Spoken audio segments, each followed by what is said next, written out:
ঝড়ের মাস বৈশাখ। এই বৈশাখের মতোই রবি ঠাকুরের জন্ম। সোনার আশ্বিনে নয়, হিমের রাতের অঘ্রাণে নয়, ফুল রাঙানো ফাগুনে নয়, এই খর ক্ষিপ্র বৈশাখেই তাঁর জন্ম।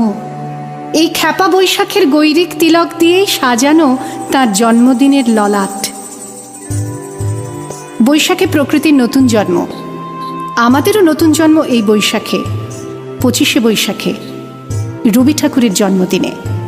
আকাশে, মাটিতে, মনে এত যে বৃষ্টি পড়ে, তার ছন্দ রবি ঠাকুরের।